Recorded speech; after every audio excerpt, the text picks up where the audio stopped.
Okay, this lecture is about, it's a shorter lecture. It's about Gabor Mate, and we read some of his work at the beginning of the class. Um,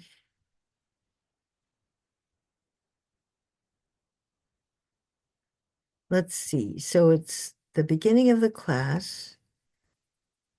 I talked about, okay, the evidence liberal arts needs that liberally educated students, graduates, often go out and become leaders in their communities and get engaged. They read, they get engaged with cultural events. And so that's what I hope for our students, for Lion students, they'll get out and do that. Then the next class was about Aristotle's virtues, which I always bring up. And then the third class was about Plato had this great democracy, and they corrupted it and they lost it. And then I had a reading from The Myth of Normal, um, and it was about toxic culture. That, again, just like Athens corrupted every aspect of their culture, you could say America has corrupted every aspect of their culture. Aristotle said greed is the vice that will destroy political community because money sticks to money. Well, we have that problem. Money has stuck to money. And then we talked about the many different ways that greed is undermining our society. And then, so it was the social media, the people aren't reading, celebrity culture, um, the illusion of love, pornography. People have all sorts of fantasies about sex that are unhealthy. They're detached from people. Um, and then we had the .com billionaires, Zuckerberg, Bezos, and these people are corrupt. She got very disillusioned about them. They were going to save the world. They didn't. Then so Hedges talks about the corruption of the elite institutions of education. So Zuckerberg, Bezos, all those guys were educated in these very elite schools, but they became corrupt. Um, then we talked about the corruption of psychology, happiness, positive psychology, as really a set of behavior modification techniques to get people to dedicate themselves to the good of the corporation is what I identify with. It makes me happy. Um, and then also psychology was used for torture techniques, but originally it was teaching our soldiers who were going to Korea in case they got caught to have resilience against torture. But then after the Iraq War, it was used to torture people in Guantanamo Bay. And the Psychology Association just goes along and trained psychologists makes a lot of money off of these products, selling positive psychology. And then the last chapter is about the military industrial complex and the healthcare industrial complex and how it's hurting people. Okay, it's corrupt. So then we talked about the food system, and then I introduced the notion of a systems view of life. Having we need to change, right? We need to think about um, overall, we need to change our view of science. We need to change we have to have ecological consciousness. We have to think of the integration of nature and culture. And he talks a bit about the modern mechanistic paradigm. And Francis Bacon has his description of the scientific revolution. Science is about middle axioms. You use the scientific method, gather facts, formulate a hypothesis, and then test your hypothesis by going back and finding facts that will either confirm or refute your hypothesis. And you create more and more new knowledge. And the purpose of that is to exploit nature for human well-being. Okay, nobody questioned that. That was it. It was a rejection of Aristotle. You're not just trying to understand nature, you're trying to exploit it. Then we have Descartes, the rationalists that separate mind and body and act only on clear and distinct ideas. Then we had Kant, and he has his Newtonian physics is a system of laws within the context of absolute space and time. So Newtonian laws, the law of gravity, the law of friction, a thing in motion will stay in motion unless friction is applied to it, and all these other laws that you learn in physics if you take Newtonian physics. And then how you apply that to ethics is if you give yourself a moral law, you set up a whole system of moral laws. How do you teach children to want to follow the moral law? Is you detach them from their other emotions so that the only emotion they really have is a goodwill, the desire to follow a goodwill, which is to follow what reason tells you is the thing to do. And I pointed out Kant is a deist. He argues for God, but it's very indirect. It's not a traditional view of God, and it's not a God that you find in the Old Testament that acts in history or anything. Then you have Descartes also believes in God, but it's deism. It's consistent with Newtonian science. God is sort of the clockmaker that wound up the clock that set up this system of phenomena that act on the basis of laws, right? So there's a reading on deism. So this is part of the changing of the paradigm. People think about God differently. They think about science differently. They think about ethics differently.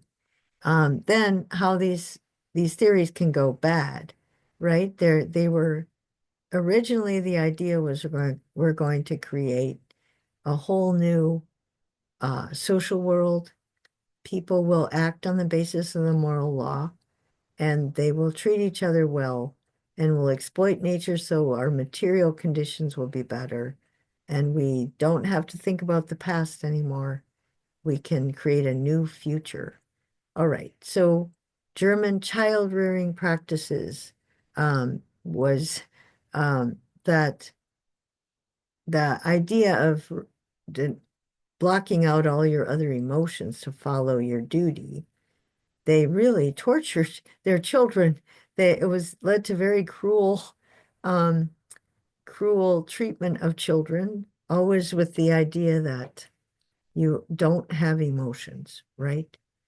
Stand up straight, don't slump. So anyway, and so those children ended up running the Holocaust. So something went wrong with Kant, right? So any of these views can get misinterpreted, misapplied. Um, and then the Apple Watch. So, I mean, the Descartes and Kant are the ones who love math.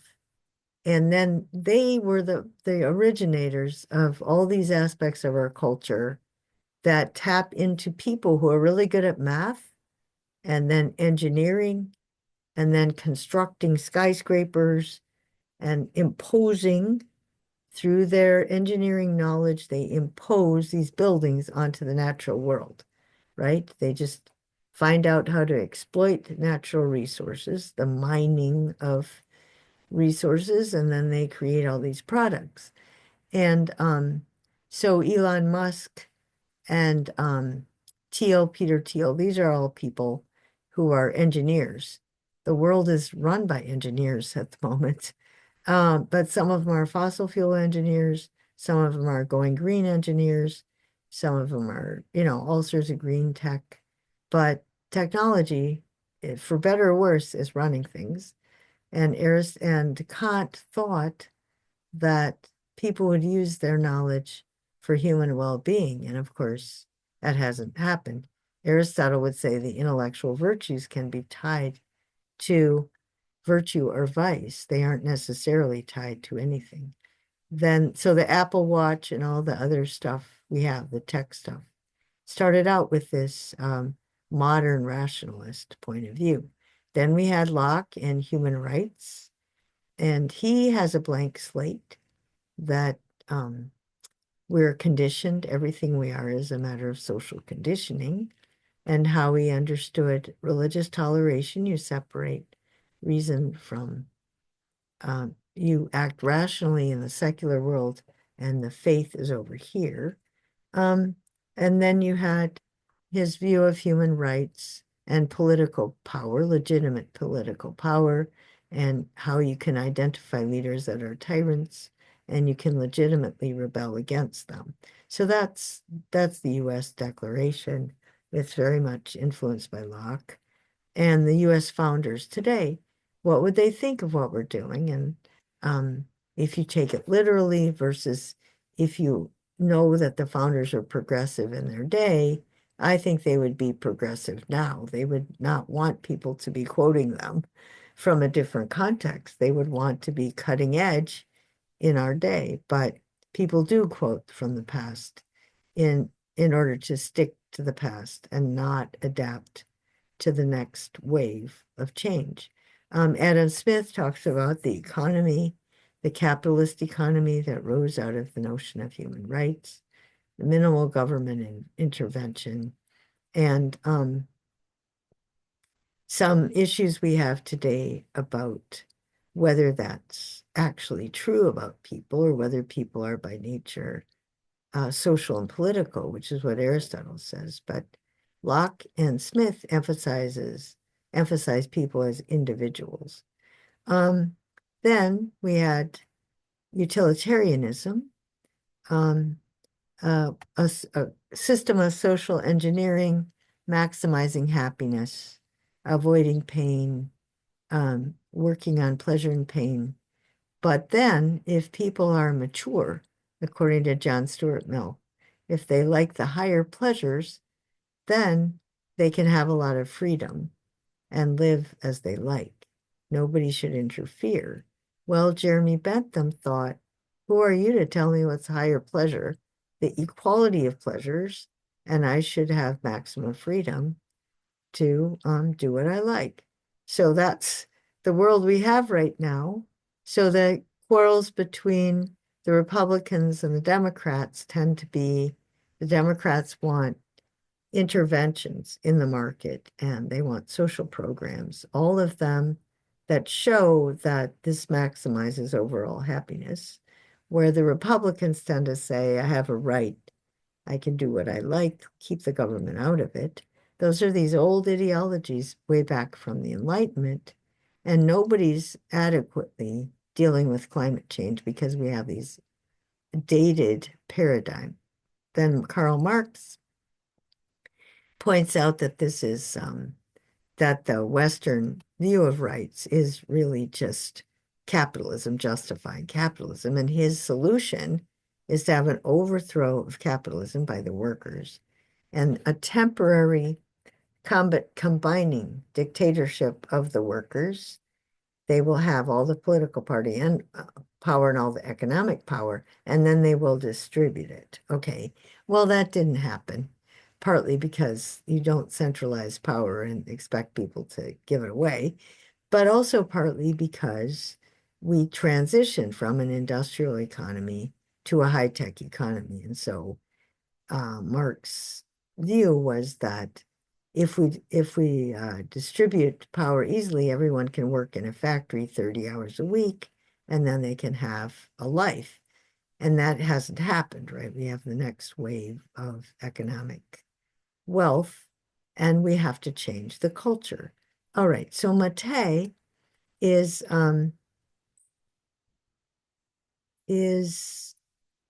he refers to, he's talking about his own experience. He is a trauma. He's a doctor, medical, and also trauma he deals with.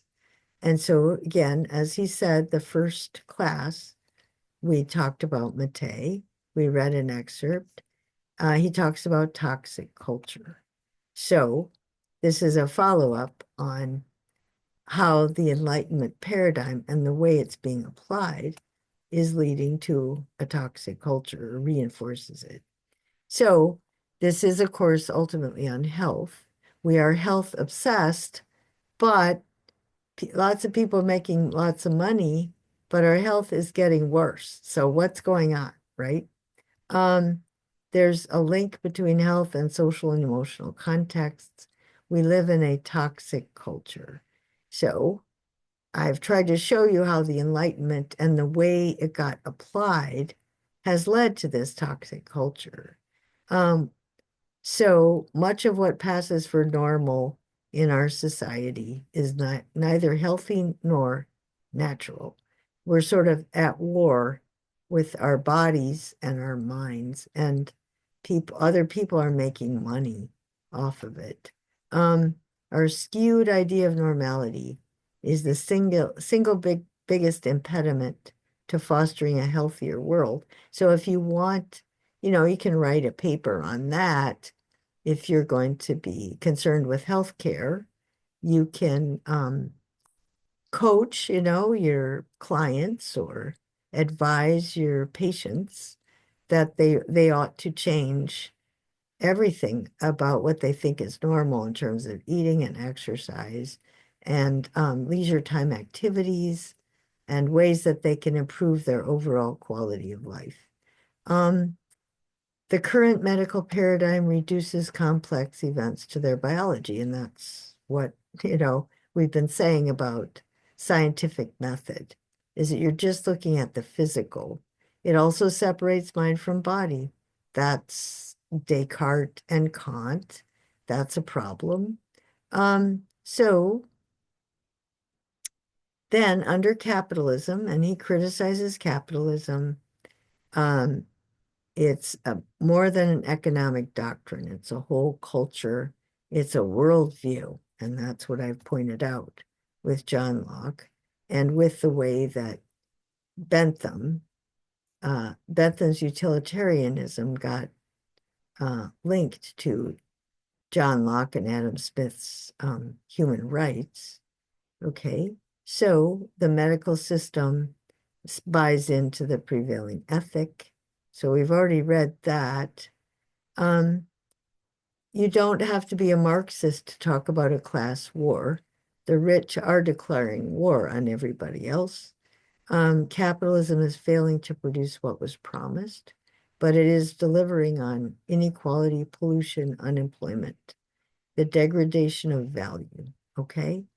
And alienation. Marx talks about alienation, and Mr. Stieglitz talks about alienation, is people who feel victims of blind economic forces beyond their own control.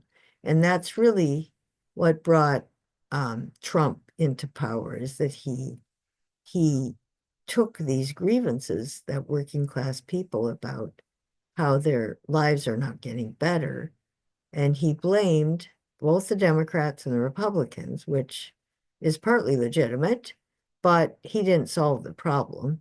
He just brought in his own billionaires, his own set of billionaires to run the country and wrap it around their finger. It's just a different set of billionaires. Now, the second assignment, neuroscience, originally meant to unlock the mysteries of consciousness. So neuroscience is another layer of studying the physical chemistry and neural networks in the brain, but it's not being used to make people happier. It's being used for neuromarketing, or it's because of neuroscience that we developed opioids. So the people who developed them thought, oh boy, we can change the human playing field. And I know I wrote a book in answer to a neuroscientist who said, now that we know this, we can cure forever.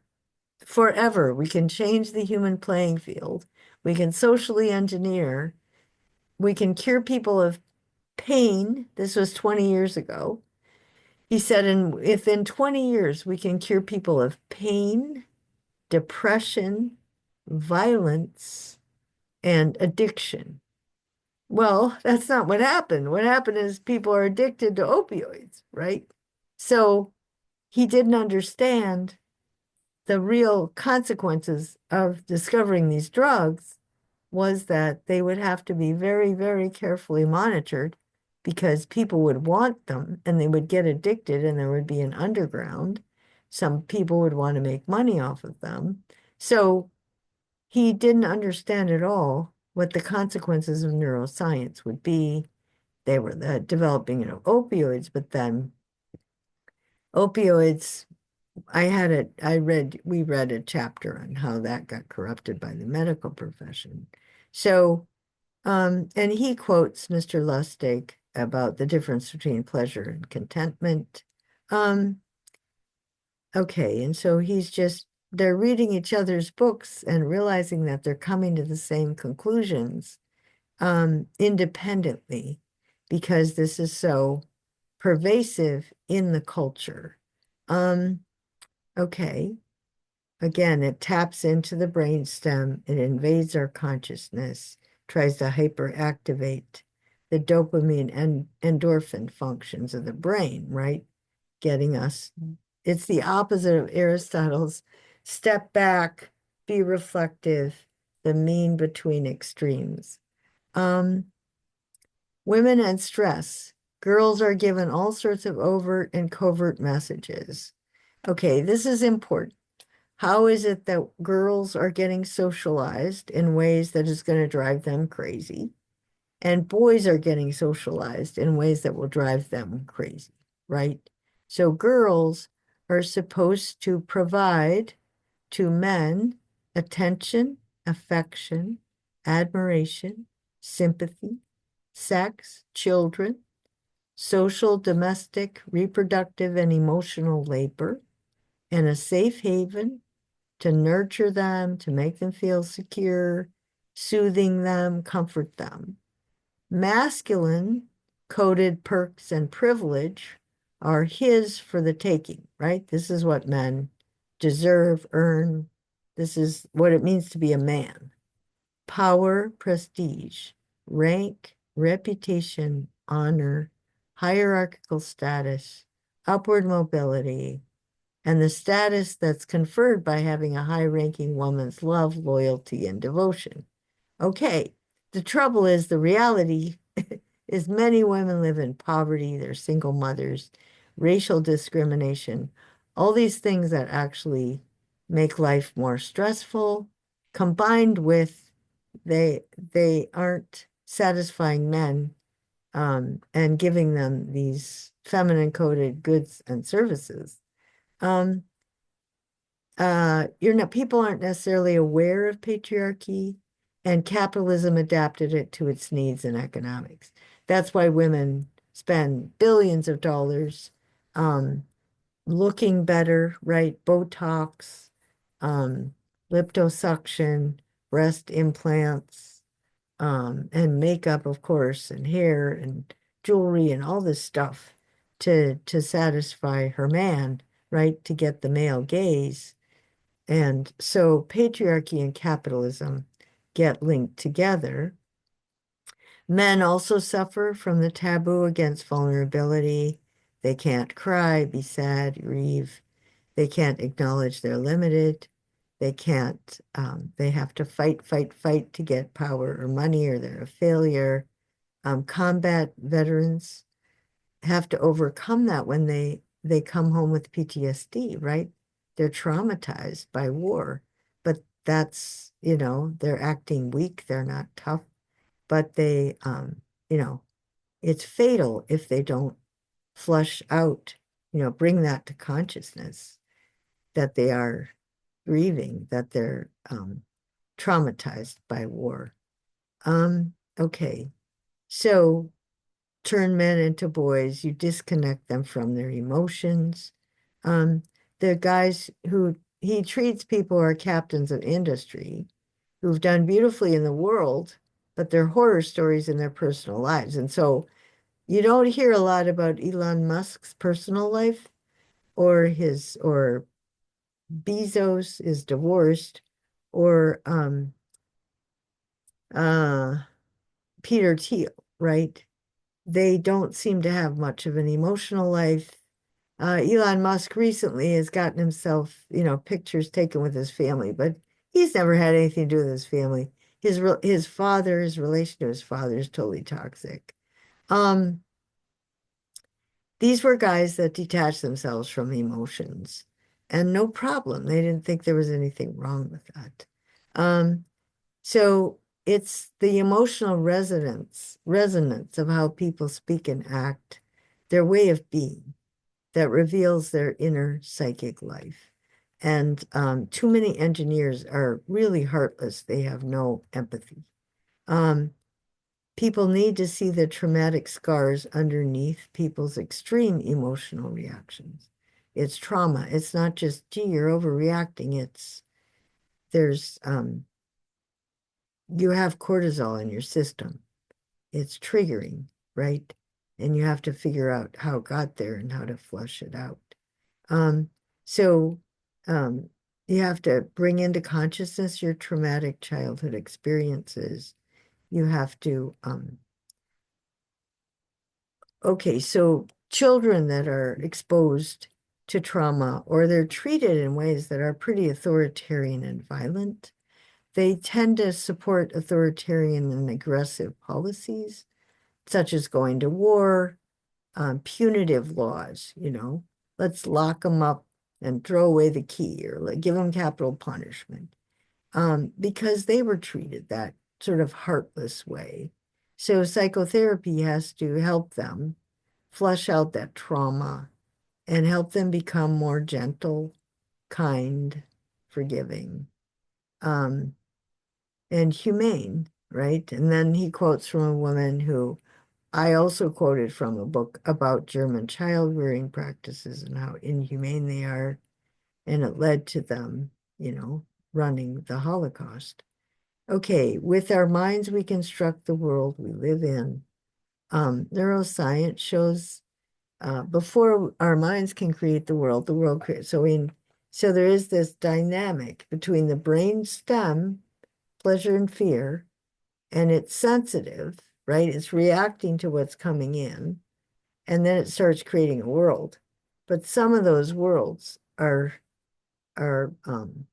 dysfunctional, right? The original tapping of the pleasure and fear was a traumatic. So you take pleasure in violence, or you were traumatized, so all of your desires and your reaction outside the world is a response to trauma. Or or if you're well raised, you you get all this kudos. You're loved by people who have empathy for other people, who bond to show that empathy constantly. And um, so we have to examine the way we live, and we have to examine what kind of life we want to have. But so far, we've examined the problems in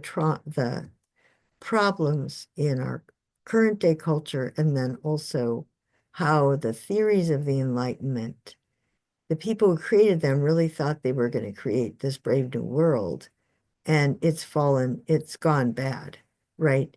It's gotten um, hacked by pleasure and fear and impulsivity and war, violence.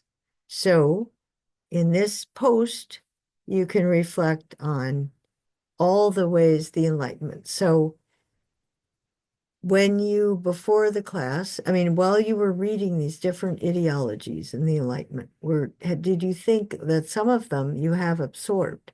This is what you've learned. This is how you've learned to interpret what goes on.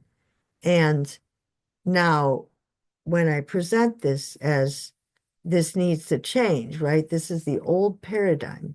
So, like in your academic classes, how many of them use the old paradigm, the scientific method? You're exploiting nature, you're not thinking twice about it, or social engineering, there's some kind of behavior modification research designed to uh, create rewards or punishments to mold people in certain ways? And is that consistent with moving toward a sustainable future, or is it just sticking to the past? Or just think about what you learned growing up and what you're learning at school now.